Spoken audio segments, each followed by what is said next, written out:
உங்கள் ரிலேஷன்ஷிப்பை பெட்டர் பண்ணுறதா நினச்சிட்டு இந்த 3 விஷயத்த நீங்கள் பண்ணிகிட்டு இருந்தீங்கன்னா அது உங்கள் ரிலேஷன்ஷிப்பை இன்னும் டிஃபிகல்ட்டாக தாங்க ஆகும்.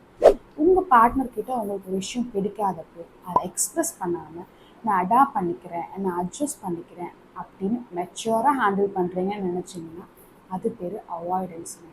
ஒரு விஷயத்தை எந்த அளவுக்கு அவாய்ட் பண்ணுறீங்களோ, சப்ரெஸ் பண்ணுறீங்களோ அது பெரிய ப்ராப்ளமாக தான் ஆகுமே தவிர சொல்யூஷனே கிடையாதுங்க. அதே மாதிரி உங்களுக்கு உங்கள் பார்ட்னருக்கு ஒரு ப்ராப்ளம் இருக்கிறப்போ அதை இப்போயே சால்வ் பண்ணணும், நான் இப்போயே அதை பற்றி பேசணும்னு நினச்சி அவங்களுக்கு ஸ்பேஸே கொடுக்கணும்னா அவங்களுக்கு அதை ஓவர்வெல்ம் தான் ஆகுமே தவிர அதுவும் எந்த விதத்துலேயும் உங்களுக்கு சொல்யூஷனே கிடையாதுங்க.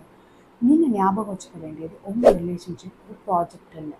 கான்ஸ்டண்ட்டாக உங்கள் பார்ட்னரோட லுக், ஜாப், ஹேபிட் அப்படின்னு எதையாவது ஒரு விஷயத்தை நீங்கள் மாற்ற ட்ரை பண்ணிக்கிட்டே இருந்தீங்கன்னா அது ஒரு கண்ட்ரோலிங் பிஹேவியராக தான் தெரியுமே தவிர எந்த விதத்துலையும் உங்கள் ரிலேஷன்ஷிப்பை ஹெல்ப் பண்ணாதுங்க. ஸோ இனிமேல் உங்கள் ரிலேஷன்ஷிப்பை ஹெல்த்தியாக மெயின்டைன் பண்ணணும்னா இந்த 3 விஷயத்தை அவாய்ட் பண்ணிக்கோங்க.